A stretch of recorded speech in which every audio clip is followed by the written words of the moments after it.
Hey, what's going on, everybody? Welcome back to Broku no Hero. Today is a review and analysis of Black Clover Chapter 225.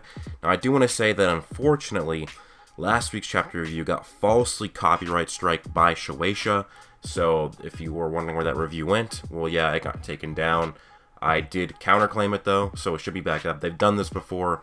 Every time I've counterclaimed it, they've put it back up, which means that, they're in the wrong here and they're issuing false copyright strikes. Because what I did, my review was fair use in nature. But anyways, guys, gonna do a review, talk about Black Clover Chapter 225, some crazy stuff's about to go down. We got some cool lore stuff, but of course, guys, this is gonna feature Black Clover manga spoilers because this is a review of the manga. But anyways, please do leave a like if you end up enjoying this video, comment your thoughts down below, as well as subscribe and turn notifications to be notified every time I upload a Black Clover video. So they finally do arrive to the Heart Kingdom, and they are wondering where to dock exactly, and then some dude just appears on their boat. This dude is named Gaja. He is a member of the Spirit Guard, or a Spirit Director, depending on the unofficial translation so far, and he stands on, he says, "Welcome to the bigwigs." Now, this is going to be an image of what he sort of looks like right here, and he does talk to Mimosa, and he does remember her from when she had visited years before. And he says that she had left quite the impression on him back when she had visited the Heart Kingdom when she was younger. And then he offers out some crimson orange juice. And what's interesting with this is it grows sweeter the more magic you add to it. That sounds pretty sick. Can you imagine if we had magic, and if, let's say if we had some soda, and if we added more magic to it or something like that, made it better. If we had a steak, it made it even better, something like that. That'd be sick. So I kind of like this whole magic. This is like a not mundane, but it's a lesser important part of the magic system. Like, it's non-battle based. I love seeing lore explained of the magic in Black Clover that isn't based around battle. And basically, Finral, Noel, they like their drinks. Asta, not so much because he has no magic, so he has to ask for help when using said magic. Basically what happens is the queen of the Heart Kingdom opens up a new path for Asta and co, and this is her doing it from across the country. And Asta's surprised. The queen? Are you saying this is just one person's magic? And this is what Ganja says. The fog barrier and the stairs of water are all part of the Queen's mana zone, which conceals the whole country. Now, if this is really mana zone, then that's to me insane, because we gotta remember these are two unofficial translations, but since both have said mana zone, it makes it highly possible that in the official translation it will also say mana zone. So she can use mana zone from across the entire country. And I'm going to talk about how that kind of scales to her to Wizard King level and Julius after. They're really surprised by this, and Mimosa's pretty impressed with the country and is surprised that for how amazing it is. They're surprised there's a devil in the mix. And we get some lore on the Heart Kingdom explained. The country was created 1200 years ago, which is 700 years before Lumiere versus Licht, and for generations the queen has formed a pact to act as the priestess of a water spirit. So this confirms that that thing was the water spirit in the last chapter, and she uses her water magic to protect the kingdom. Now, this is where something we'll need to talk about later as well. She borrows the power of the waters and the trees to repel unwanted invaders, and with the mana-rich environment, a magic civilization was able to flourish because of her. Now, just gonna make a quick direct comparison towards Julius. Julius basically used his mana zone and spread it across the entire country of the Clover Kingdom, but he could do one thing with it in basically an instant, and then all of his mana and time was gone. Whereas the Queen of the Heart Kingdom has spread her mana zone around the entire country, and it's always around the entire country. But here's one thing that we do need to realize is that it might be not completely on her own, because she has basically, she borrows the power of the waters. I'm assuming that'd be the power of the water spirit, which I'm gonna count that as her own, because if you have a spirit, it technically is your own. But it does say she borrows the power of the trees, so she might be also borrowing more mana. But then again, it still would be a part of her repertoire, which, in my opinion, this might put the Heart Queen well above Julius in power, and maybe even Lumiere and Lick. So they're going through the Heart Kingdom. They're all pretty much amazed by it. It is pretty interesting looking. It looks very, very exotic. And then Gaja kind of goes a little weird. And he says, but from now onwards, we don't know what will happen. And then the Witch Queen spams water around Asta and Sekre and shoots him off the boat. So basically, Mimosa's really surprised that Gaja's doing this, and Gaja's like, there are certain things we must do for the sake of peace. So Gaja was good at first, now he's seemingly against them. I don't know if he's going to turn into a villain, and we'll just have to wait. And so basically, Noelle and Mimosa and Finral go after Asta using Finral's spatial magic. Basically, he is hitting them with spatial magic and teleporting them forward, and he is doing that to himself as well. As you can see in the panel, you can see Finral shooting Noelle and Mimosa with the spatial magic, teleporting them forward towards Asta, and he also hits himself and teleports with them. And this is where Gaja calls their magic, or Finral's magic, third-rate magic, but impressive magic nonetheless. And he actually catches up to Finral. Now, this does not mean that he has infinite speed. Gaja does not have infinite speed because, yeah, Finral's teleporting, but he's teleporting in bursts.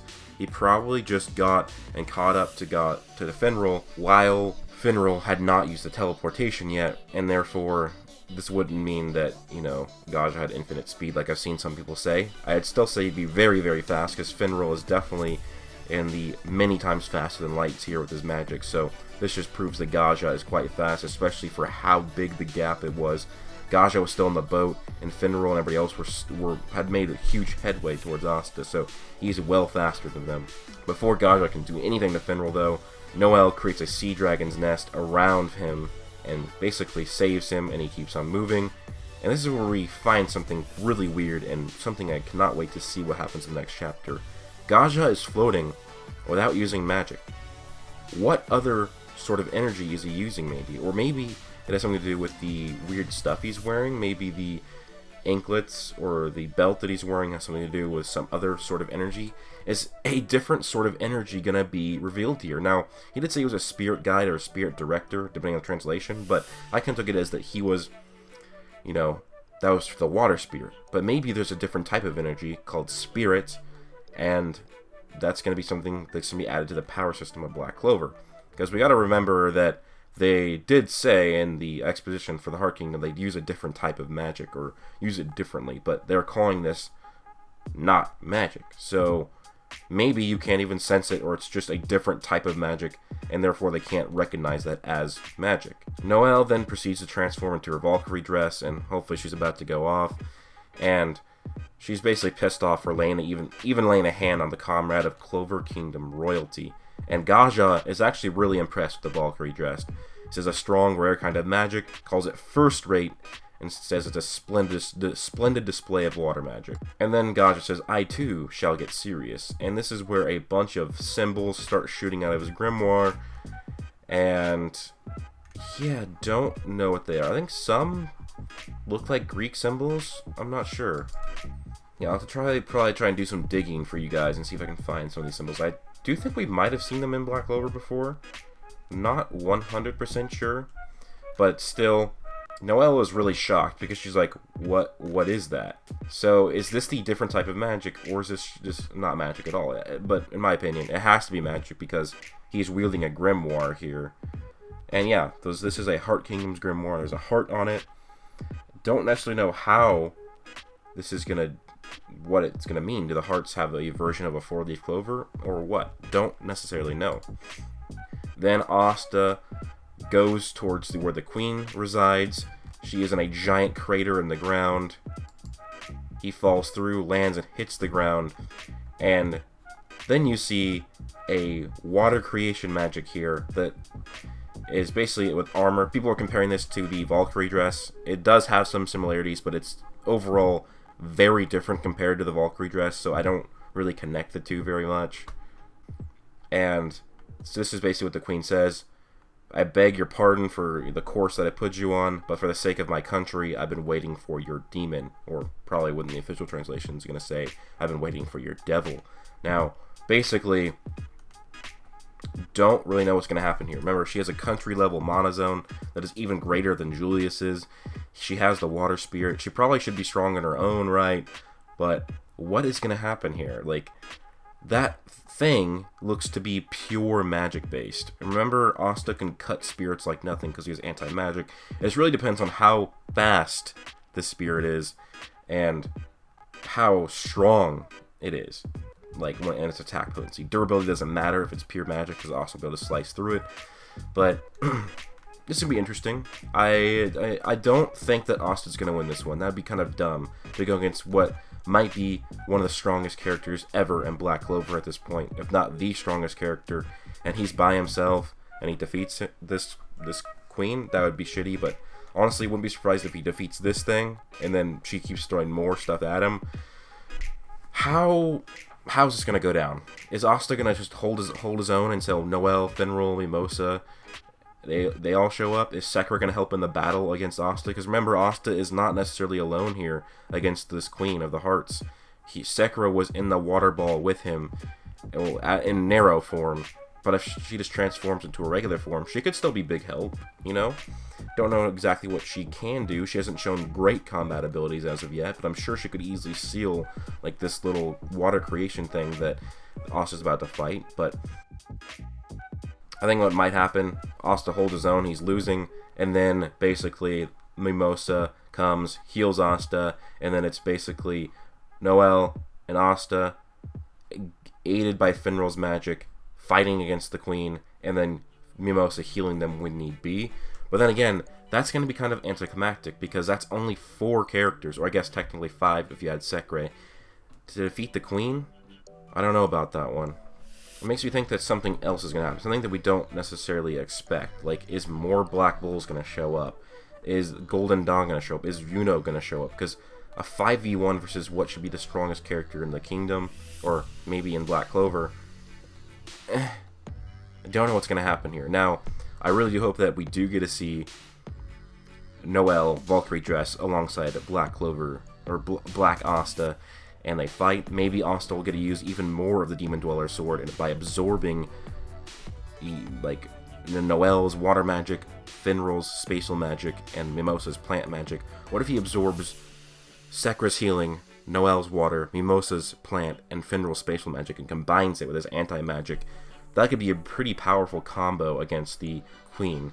And this might be something where we need to see Noelle break her limits to become better with Valkyrie Dress, Asta break his limits to become better with the Demon Dweller, Mimosa break her limits, Finral break his limits, maybe get a combat spell for the first time, and then Sekra maybe that too. So, like I said, don't know exactly what's going to happen, but I'm really glad that we're finally getting some combat.